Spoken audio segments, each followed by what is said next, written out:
फातिमा की रानी माँ, प्रभु यीशु की माँ, आसरा तू ही है माँ।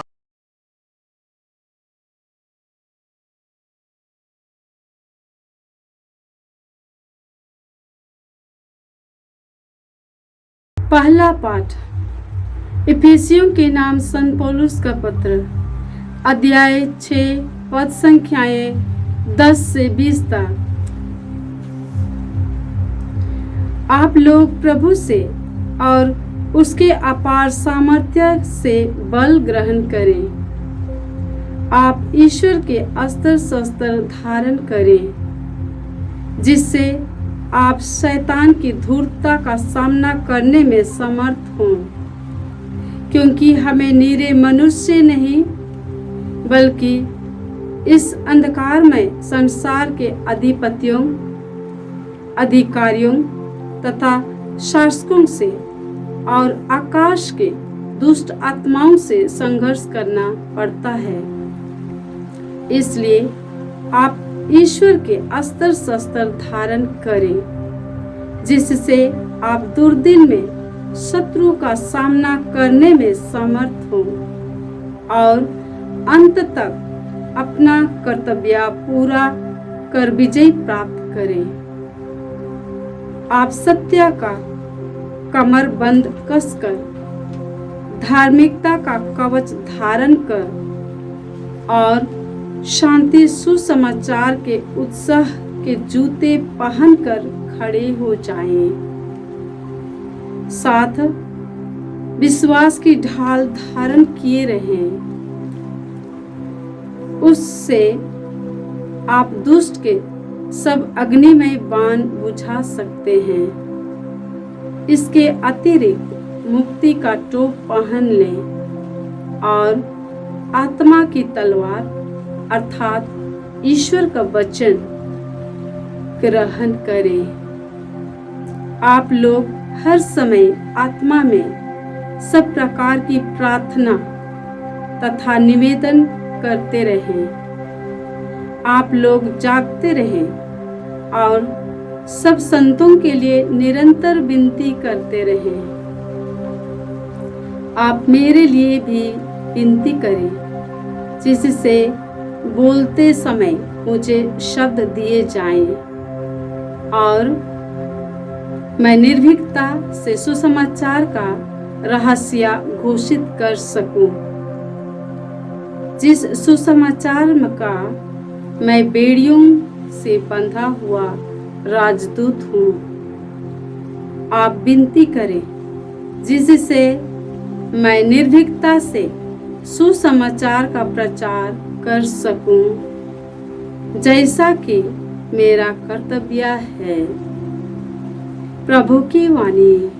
ईश्वर को धन्यवाद। भजन अनुवाक्य। प्रभु मेरी चट्टान धन्य है, प्रभु मेरी चट्टान धन्य है।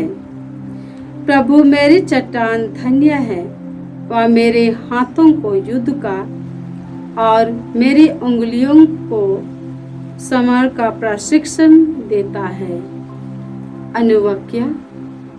प्रभु मेरी चट्टान धन्य है, प्रभु मेरी चट्टान धन्य है। वह मुझे प्यार करता और सुरक्षित रखता है। मेरा गढ़ है, मेरा मुक्तिदाता, मेरी ढाल और मेरा शरण स्थान। वह अन्य राष्ट्रों को मेरे अधीन करता है। अनुवाक्य। प्रभु मेरी चट्टान धन्य है, प्रभु मेरी चट्टान धन्य है। हे ईश्वर, मैं तेरे लिए एक नया गीत गाऊंगा। मैं बीना बजाते हुए तेरी स्तुति करूंगा। तू राजाओं को विजय दिलाता और अपने दास दाऊद की रक्षा करता है। अनुवाक्य। प्रभु मेरी चट्टान धन्य है, प्रभु मेरी चट्टान धन्य है। जय घोष।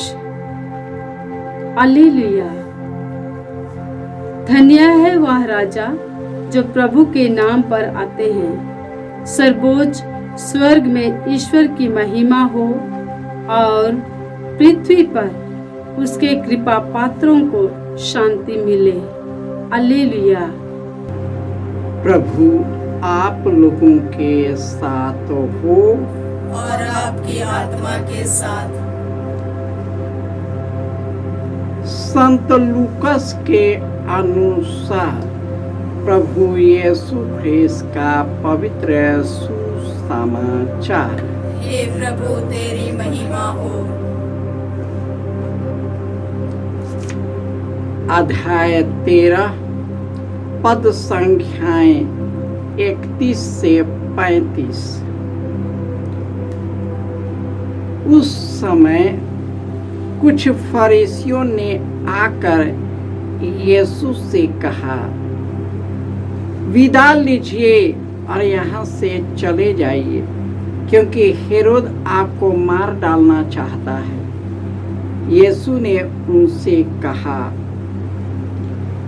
जाकर उस लोमड़ी से कहो, मैं आज कल नरक दूतों को निकालता और रोगियों को चंगा करता हूँ, और तीसरे दिन मेरा कार्य समापन तक पहुँचा दिया जाएगा। आज कल परसों मुझे यात्रा करनी है, क्योंकि यह तो हो नहीं सकता कि कोई नबी यरूशलेम के बाहर मरे। यरूशलेम यरूशलेम, तुम नबियों की हत्या करता और अपने पास भेजे हुए लोगों को पत्थर से मार देता है। कितनी बार मैंने चाहा कि मेरी संतान को एकत्र कर लूं, जैसे मुर्गे अपने चूजों को अपने डैनों के नीचे एकत्र कर लेती है, परंतु तुम लोगों ने इनकार कर दिया। देखो, तुम्हारा घर उजाड़ छोड़ दिया जाएगा। मैं तुमसे कहता हूँ, तुम मुझे तब तक नहीं देखोगे जब तक तुम यह न कहोगे, धन्य है वह जो प्रभु के नाम पर आते हैं। यह प्रभु का सुसमाचार है। हे क्रिस्त तेरी स्तुति हो।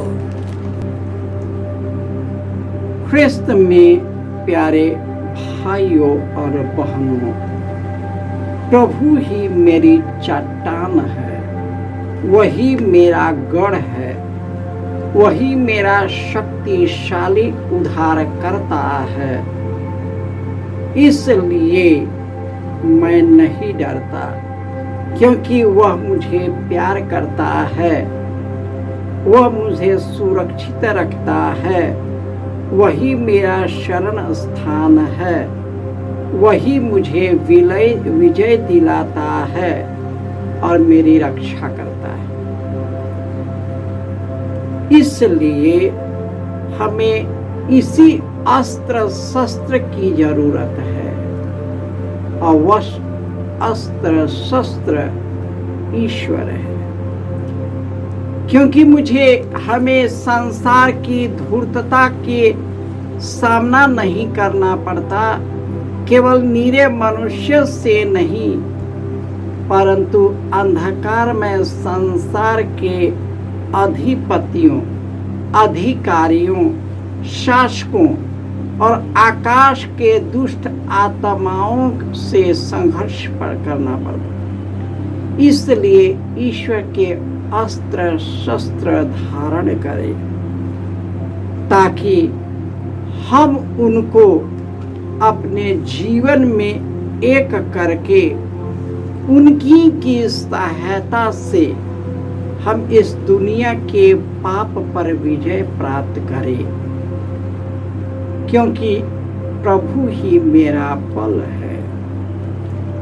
आज कोई फरीसी आकर यीशु से कहा, आप यहाँ से चले जाइए, क्योंकि हेरोद आपको मरवा डालना चाहता। और वह कहता है कि उस लोमड़ी को जाकर कह दो कि मैं नरक दूतों को निकालता रोगियों को चंगा करता हूँ और तीसरे दिन मेरा कार्य समापन पर आ जाएगा।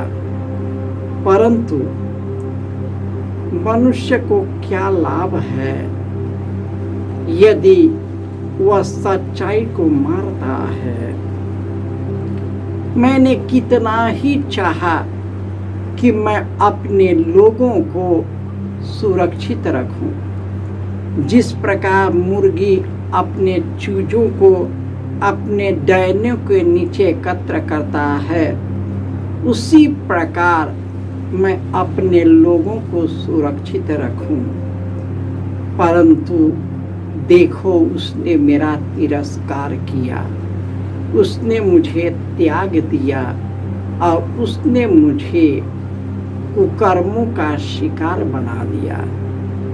इसलिए उनका अंत निश्चित है, क्योंकि जो स्वर्ग से उतर कर आया है और जो मनुष्य को जीवन प्रदान करता है, उस पर विश्वास नहीं करता। आज के संसार में यही है, यही चीजें व्याप्त है। हमें संसार के अधिपतियों, अधिकारियों, शासकों और दुष्ट आत्माओं से संघर्ष करना पड़ता है। दुष्ट लोगों से संघर्ष करना पड़ता है, जो ईश्वर के मार्ग से भटक गए हैं और हमारे जीवन में रोड़ा बन जाते हैं, उनसे संघर्ष करना पड़ता है। इसलिए ईश्वर का अस्त्र शस्त्र पवित्र आत्मा को धारण करें, ताकि हम सभी उसी के मार्ग पर चले और उसी के द्वारा हम सभी पवित्र और निष्कलंक जीवन बिताए। और यीशु ने जो कार्य किया था, वह कार्य यीशु के नाम से जो कुछ करते हैं, पिता हमें वही प्रदान करता है। आइए, हम यीशु के शिष्य हैं, उसे हमें अपना लिया है। हम कितने भी पापी क्यों न हो, पश्चातापी हृदय से उनकी ओर मुड़ जाए और हम सभी उनके द्वारा पवित्र किए गए हैं।